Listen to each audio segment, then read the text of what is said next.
What if some of the most nourishing, refreshing, and practical drinks ever created simply vanished? Not with a scandal, not with a warning. They just disappeared, swallowed by time, forgotten in dusty jars and faded recipes. Thousands of years ago, farmers across ancient Egypt, Greece, and Rome drank mixtures we'd hardly recognize today: fermented bread brews, herbal infusions, even vinegar tonics.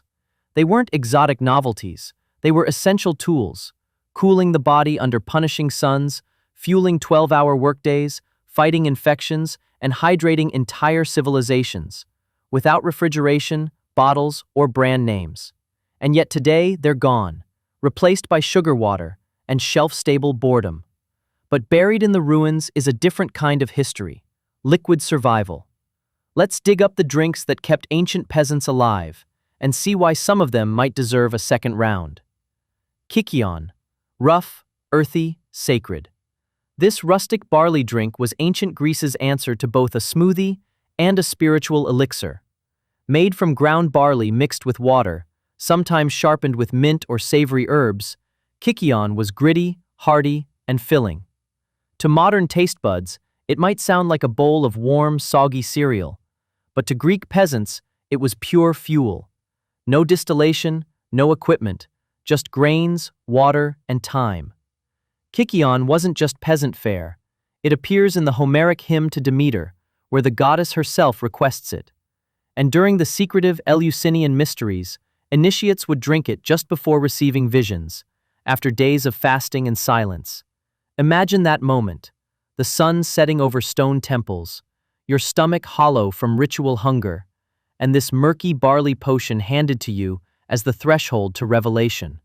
But mystics weren't the only ones drinking it. Field laborers, shepherds, even philosophers like Plato wrote about kykeon.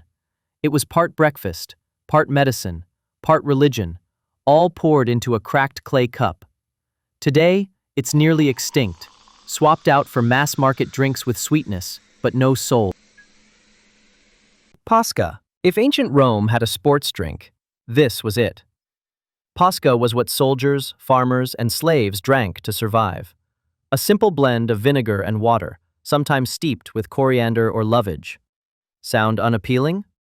Under the blazing Mediterranean sun, it made perfect sense. The vinegar neutralized bacteria in sketchy water. Its sharpness triggered salivation and helped the body retain fluids. Herbs added cheap flavor without wasting rare spices. And it wasn't a drink for emperors or patricians. Roman generals didn't sip Pasca. The rank and file did, because it worked. During military campaigns, Roman troops were issued Pasca instead of wine. It didn't intoxicate. It cleared the mouth, sharpened the senses, and kept them marching. Pliny the Elder called vinegar extremely beneficial to health, and he wasn't alone. Some historians credit Pasca with saving lives when water was contaminated or scarce. If you couldn't trust the stream, you trusted the acid. Today, no supermarket stocks it, but in the Roman world, it was hydration, with purpose. Zythos Egyptian peasants didn't drink water, they drank bread. Zythos was their answer to thirst, hunger, and nutrition, all in one mug. Made by soaking partially baked loaves of emmer bread in water and letting the mixture ferment, Zythos had the texture of thin porridge and the strength of weak beer. It wasn't elegant, it wasn't refined, it foamed, it fizzed, it smelled, but it sustained a civilization. Zythos was brewed by women in home courtyards, stored in clay amphorae, and served at every meal. Diluted for children, stronger for workers. From village huts to temple kitchens, the scent of fermenting grain was the scent of life itself. Wall paintings show people drinking Zythos through long reed straws, to avoid thick sediments. It wasn't sacred like wine, but it was far more common, especially among the builders and bakers of the empire. Forget crystal goblets and vintage grapes. This was the drink that built pyramids. Oxygala, Greece's antidote to heat, hunger, and digestive trouble. Oxygala, essentially drinkable yogurt, Oxygala was fermented milk thinned with water or whey, often enjoyed cool. Centuries before anyone knew the word probiotic, this sour, protein-rich drink was a summer staple. Rural families would leave milk to sour overnight, then whisk it with well water by morning. It was portable, nutritious, and immune to the heat.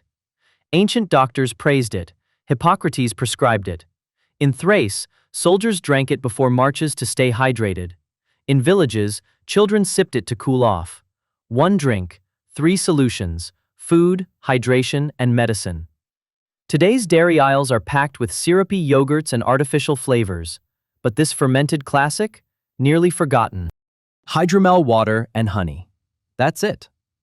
But hydromel wasn't just peasant Gatorade, it was a pan-Mediterranean survival strategy. The Greeks called it hydromeli. Across Europe and the Near East, families mixed honey into water, not just for taste, but for preservation. Honey's antibacterial properties meant even stale or suspect water could be made safer. Served fresh, hydromel was a revitalizing tonic. Left to ferment, it became lightly alcoholic, proto-mead. In humble homes, it was also medicine. Add thyme, fennel, or wild herbs, and you had an infusion that soothed coughs, cleaned wounds, or eased fevers. Children drank it diluted. Adults drank it to unwind after work. Soldiers drank it to recover. And it needed nothing more than a hive and a well. 2 ingredients, 1,000 uses, and no additives required. Silphium infusion. This one borders on myth, but it was real, and it vanished. Silphium was a plant so rare and valuable in Roman North Africa that it appeared on coins, was locked away in state vaults, and was eventually harvested into extinction. But before it disappeared, peasants in Cyrenaica boiled it into infusions for fever, stomach pain, and exhaustion under blistering sun. No one alive today knows what it tasted like. Ancient writers called it pungent, sweet, medicinal. Some compared it to garlic and fennel. Others claimed it cured everything, from coughs to leprosy. Pliny the Elder swore by it. Roman soldiers carried dried silphium on desert campaigns, and because the plant resisted cultivation, every dose came wild, from rugged hills and guarded fields. You didn't drink this for pleasure, you drank it to survive, and when the last wild silphium was cut, the drink disappeared with it, not because it failed, but because it was too powerful and too rare to last. Wild herbal tisanes. Not everything was brewed from grains or honey. Some drinks were made from weeds, leaves, and whatever the hillsides offered that season. Across the ancient world, rural families boiled herbs into tisanes, infusions of wild fennel, mint, cumin, hyssop, coriander, or even laurel. No packaging, no caffeine, just water, heat, and gathered knowledge. In Greek villages, mountain dictamon was drunk for headaches. On Roman farms, fennel seed water soothed full stomachs. In Egypt, workers brewed caraway or anise to recover from hours under the sun. Some tisanes were antiseptic, others calmed nerves or flushed kidneys. Most simply made unsafe water more tolerable. And they were free.